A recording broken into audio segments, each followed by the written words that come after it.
It really was great growing up in Southall. You know, we had after-school club, and I think Featherstone had a youth club, and Tudor Primary School had a youth club in which a lot of the Asian music scene developed from. You know, and they were quite pivotal for what was to come later on. But during the 70s, it was great. I had a great time, in fact. It was just great learning. You know, I loved art, the creative sides of it, and I think that's where my leaning was. And because my father was an architect, I did not get such a hard a time. Because when I said I wanted to be a painter, that's how I wanted to start my life. You know, typically, oh my God, you know, like, I'm going to die. He wants to be a painter. You know, you can't make a living. It's a usual Asian thing of, and there was some pressure to do the right thing, and which was to get a job, get a good education. And I think new citizens, new communities have this ethos, and it's still persistent today, that we must progress. We've moved from one place to another, you know. And looking back at my history of moving from Punjab to East Africa, to the south of India. South India is like an alien territory, you know. I love the place, but it's weird. And so in my family background, the DNA was already there not to sit still. And I've noticed that with a lot of new citizens, if I can use that term, is that, you know, we were never meant to sit on our backsides. We always found we were doing something. You know, my father's 83 now, and he's still active. You know, he does more exercise than I do. So I think that helped me. And when I did say, oh, I want to be a painter, it kind of messed them up a little bit. They didn't understand. So when I did art school, I remember overhearing my parents talking to my aunt and uncle, you know, oh yeah, he goes to art school and he sort of gets pieces of wood and he puts them together, and we're not quite sure what he does, but he says he makes something. So this is how it started off. But as an individual, I always felt that the creative side was part of me. And so I followed it through, went to art school, got kicked out of art school, then I studied photography, film and TV formally, did all of that. And for most of the time, I lived in Southall, and it was great. The food was great. I had a great bunch of friends. They were doing different things. You know, we still talk to each other. You know, some became doctors, pharmacists, and what have you. So it was a pretty good time. And I had a chance to be myself, but I also had to fight for what I wanted in terms of the family structure, you know, because I was the only one at that time who thought, I want to be a creative. Although I didn't know I wanted to be a creative, I just thought I wanted to be a painter because that was my talent and my abilities. And that kind of changed into other aspects. But I think we all have different journeys, but for me, what was important was that whatever I wanted to be, I wasn't criticized. I was constantly told by my parents and my friends and families, closer circles, that we need to talk to you. Are you sure you're doing the right thing, you know, by being a painter, being an artist, you know, the bourgeoisie, whatever. I never had directly anybody ever say to me, stop doing that. And I think that's very important. You know, I was allowed to develop as an individual, and we related to each other. You know, whatever the backgrounds were in terms of religion, history, heritage, that stayed at one level. We knew who we were as individuals, and we were confident and not insecure about our heritage in terms of our history, our family, our background, you know. So in that sense, but I suppose the other issue is that one of the factors was that mine was a cosmopolitan, what one can argue is a middle class. You know, it's a dirty word. But my upbringing was middle class. I was allowed to be myself. You know, my parents were educated, the background was. So in that sense, I'm not saying that those who are not in those groups, this is where I dig a hole for myself. I think me personally, I was allowed to explore and be myself, you know, and that has a lot to do with my parents. But having said that, working with the Southall Black Sisters, and with the monitoring group and various other groups that were springing up in the late 70s, not everybody had the same sort of family upbringing. A lot of my friends, my peers, were under a lot of pressure to study hard, to get a good job, become an engineer. And it didn't always work out, you know. Some of them sadly are not alive, you know, they died at a young age through heart attacks, alcoholism, whatever. So I think in that sense, I was quite fortunate and privileged in the sense that I was in a family environment which allowed me to be myself. But I think there were other pressures in society as well, which we were dealing with, you know, like when I was at school, we couldn't really walk up Lady Margaret Road towards Greenford because we would get beaten up. You know, so those kind of things, we just were very careful of where we went in terms of, you know, our urban environment. So in a sense, we felt physically safe in Southall, you know, and my parents' generation, they used to hotbed, they used to work at the Mother's Pride bakery, and they used to sort of wait for each other, you know, like my uncles and friends, like Mr. Chaudhary, who studied TKC, you know, they'd wait around after their work in the factory and wait for their friends and always leave their workplace as a group. So physically, out on the streets, it wasn't always safe, but we looked after each other. And then as individuals, personally, you know, my history is, and for my brothers, that we were allowed to be ourselves.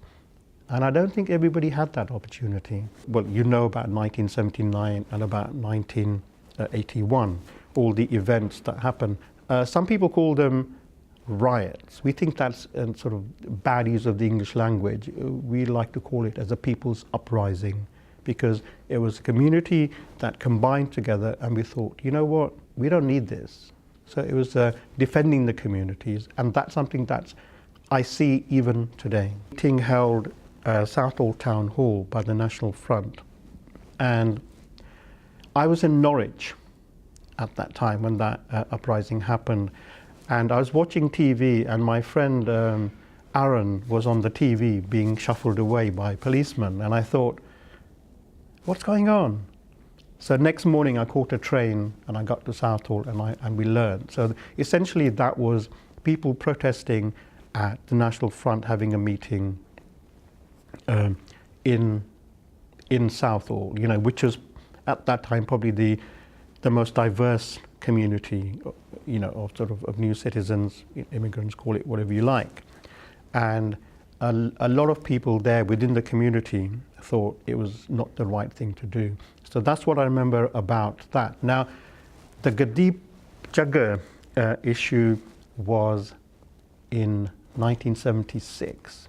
Now, I remember that, the effects afterwards. Now, I need to hold fire on that because I'm still exploring what really happened.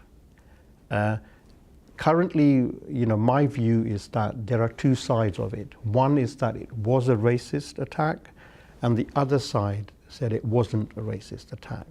And I've talked to people who were there, who were involved in various aspects, and I still don't have the full story. So for me, it's an open book until we can conclude that.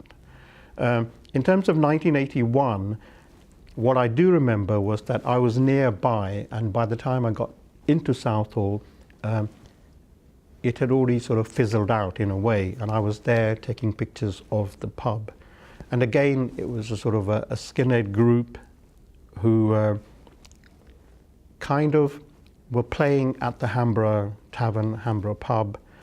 And what happened, in my understanding, is that a lot of the audience and maybe some members of the group went along the Broadway and started abusing Asian men and women who were working in the shops. At that time, word got around amongst the youth that this was happening, and they joined forces. Now, there's a lot of mythology around that. You know, there were two Southall gangs who combined together and decided to protect their community, and that's how the meeting outside happened around Southall. Now, sort of people from Southall moved in and they surrounded the pub. And there are all sorts of stories from both sides, but I know friends who were there who said that the police were actively helping the other side to throw bricks against the Asian youth who were there. Who, for them, they were protecting the community. And that's, in a way, whether one likes it or not, it's a consequence. Direct action is inevitable. Historically, in my view, you look back at any conflict, it's, something happens and there's a response. May not always be what we want, but it does happen. The overview, I suppose, for me is that one of my earliest involvement in terms of teaching photography with young people was with the Southall Youth Movement. So we had the Southall Youth Movement who were proactive, shall we say, and then we had the Indian Workers Association who were considered not to be proactive. And that's partly an ageist view, because a lot of the business people, Asian men predominantly, had set up the Indian Workers Association, and they've done some great work, so it's not a criticism. Southall Youth Movement, as it says, is youth, and they were a little more proactive in terms of saying, look, we're not going to just sit down, and just take it. I think, with any bullying situation, the common thing that we teach each other is that if somebody's bullying you, you just say stop. And I think that's what SYM did. Now, the details of who organised what, I think, are there for the historians, but there was always that tension, that discussion. Any meeting I went to, there was always like a generational thing. The elders and the youngsters, as we were called then, like their true views, and they were opposed. The likes of the IWA were said, oh, let's talk and let's communicate, let's work through this, and the likes of SYM was saying, it's going to take too long, or you're not going to achieve any result. People were being attacked, people were being killed. So I think, in terms of those were the tensions we had in the community since about, post Gurdeep Jagger. So we had those things happening.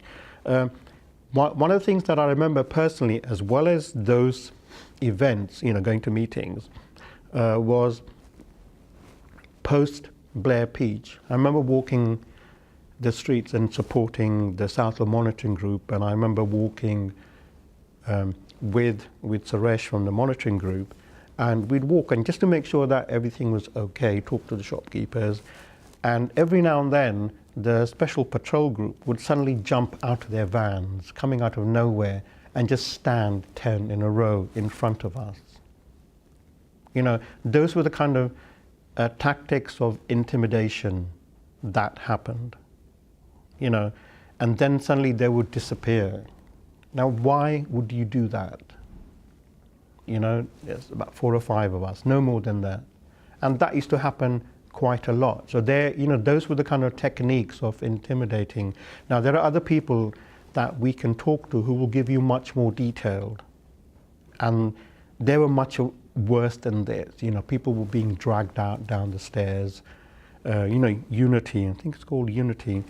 We talked to them, we interviewed them about what happened, and they were horrific. People were being beaten up. And during the uprising, during all the uprisings, we can look into the specifics. Asian men were being put into police vans and just driven 100 miles away and just being dumped. This was post-79, and that used to happen. So all of those kind of techniques of intimidation. So we felt, vast majority of us felt that this is inappropriate. Now, I was more of an artist, a creative, thinking, where's my place in all of this? What do I do? So, I worked and supported where I could as a creative in terms of creating, publicity, getting people to understand what was going on. Because I don't believe, as a pacifist, that, one should take up arms. But I think, realistically, we all have that option. We all have that choice, and we have to decide sooner or later, how much do I take? And as a community, what Southall showed us was that, hey, look, we've come here, we've created a life, we're sort of from a place far, far away, and we're here to stay. So the overview was that we will defend our homes, our families, and, our right to exist, our heritage in whichever way we need to. So on one level, we have the monitoring group, which came out from 1979. Then we had Southall Youth Movement, Southall Black Sisters, and then we had the National Association of Asian Youth, Ravi Jain. So all of these groups were there actively getting young people involved within the community. So there was actually life beyond the kind of school work scenario. As I mentioned earlier, we had the youth clubs, so people were creating music as well. And that's the other thing that, which I'll talk about in a minute. So that, in terms of as a person, even though it was, a kind of not always an easy time, there were times when I felt physically unsafe, where I felt threatened.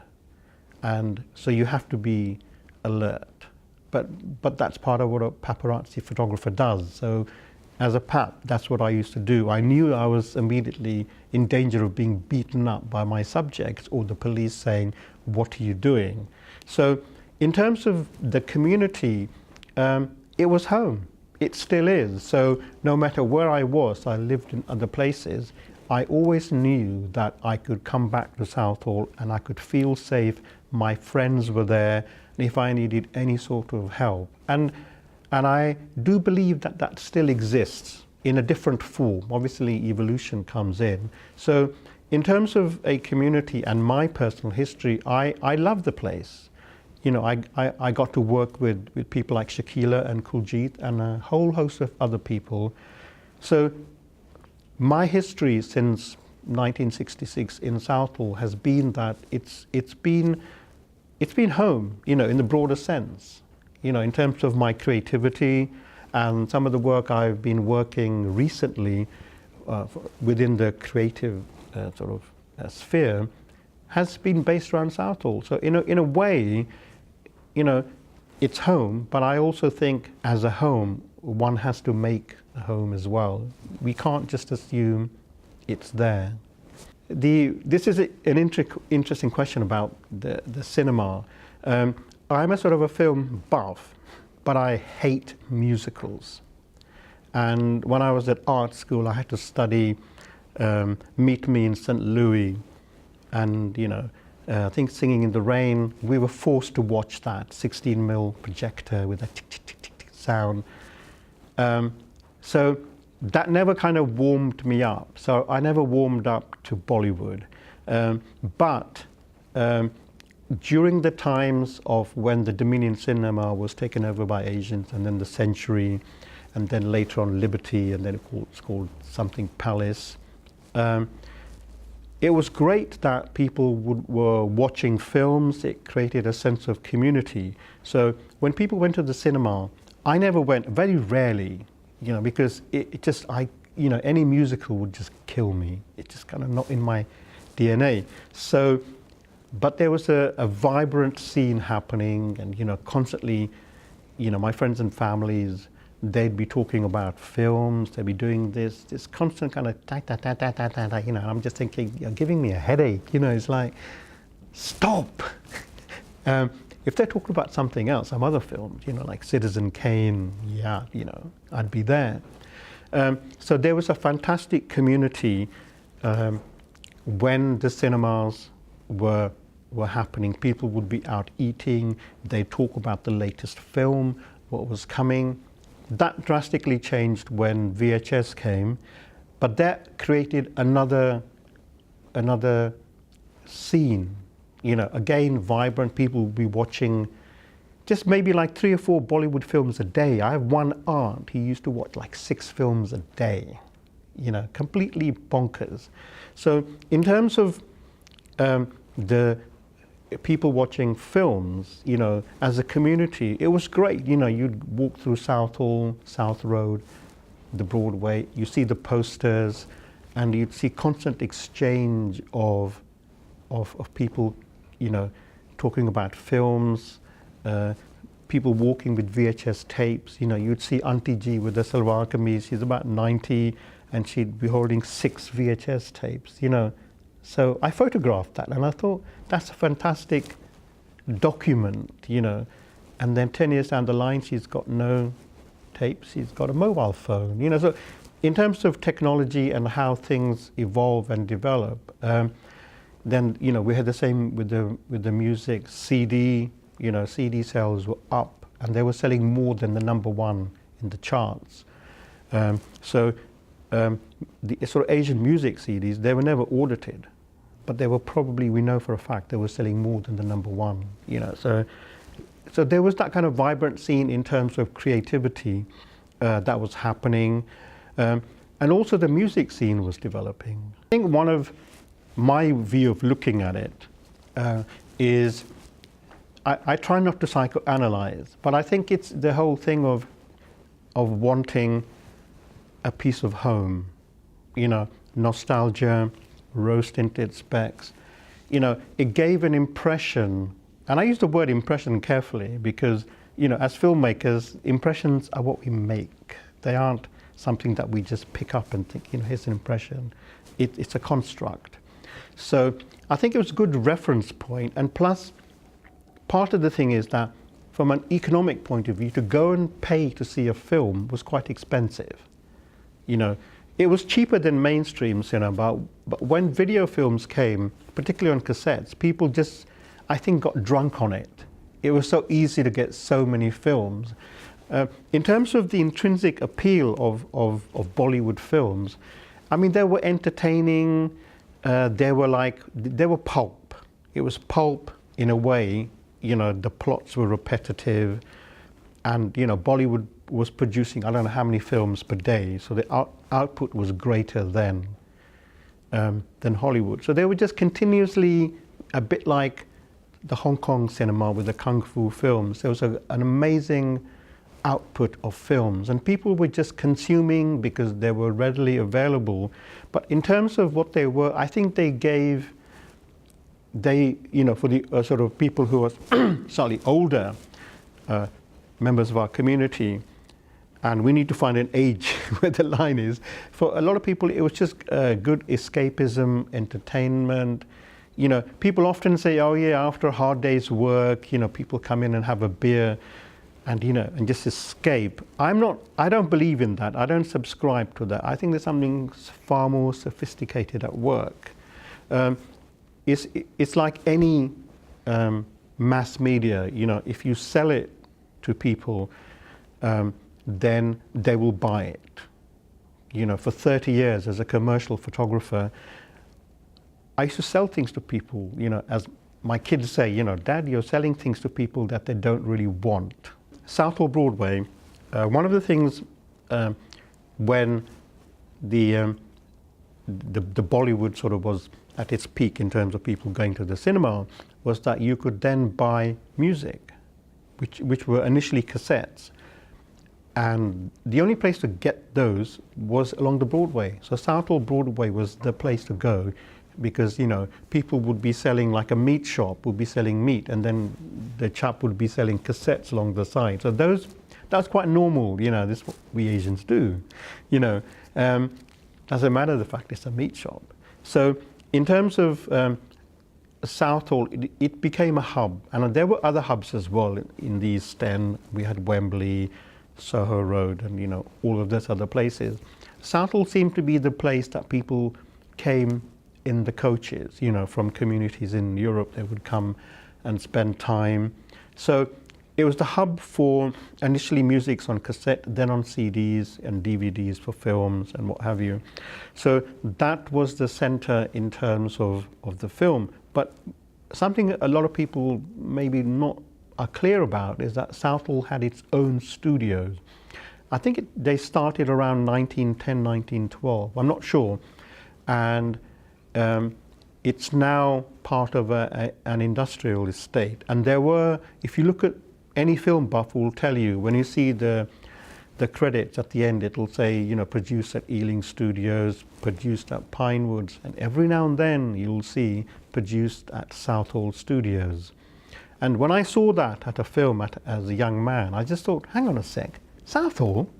You know, did it have a film studio? And it did have a film studio, and there is an archive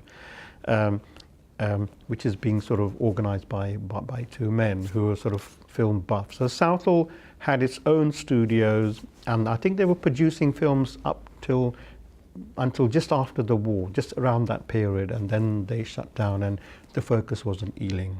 We wanted to celebrate what the creatives had achieved in terms of Kuljit's music, Shakila as an artist and a filmmaker, and myself as a photographer, because one of the things was that we were quite clear that this place, this magical palace called Southall, was pivotal, is that it all happened here, and we wanted that to be the focus, and that's how the Southall story was born.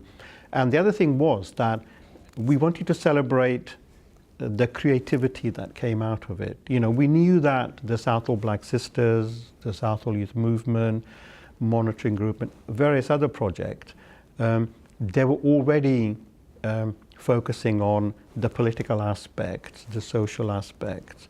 But we felt that there wasn't sort of an entity that could look at the music, the film, the photography, and we wanted to celebrate that in terms of what we'd achieved and the effect the place had on us.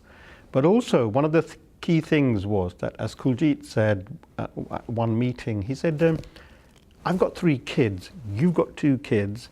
Do you think in 10 years' time they'll know why we got excited about Southall? And I thought, that's a really good question. And so we really wanted to sort of carry on and develop that, so that, you know, the real reason why, who knows? Maybe a bit of ego, a bit of that, what have you. So it was just really to sort of, in a way, give something back, because we were all successful in our own businesses, in our own creativity, in what we were doing, and we just thought it was time to kind of give something back. So that was in terms of the Southall story. Now, the precursor to that is that one of the things that I sometimes forget, and it's a good thing I'm sitting here doing this, is that Shakila, myself, and a number of other people started something, and I don't know the date, probably late 70s, early 80s, something called Southall Asian and Afro-Caribbean Arts Collective. You know, it was a funded project, and what we managed to do was deliver workshops in painting banners, in arts and crafts, within the area of Southall, we know, within the community as a group, and then in schools as well. And we would go around the schools and community centres and get young people and older people, you know, across the board to get involved with art. So that was something that happened, and then that helped us to sort of consolidate part of the Southall story. So the Southall story, we started to work on that around 2009, 2010,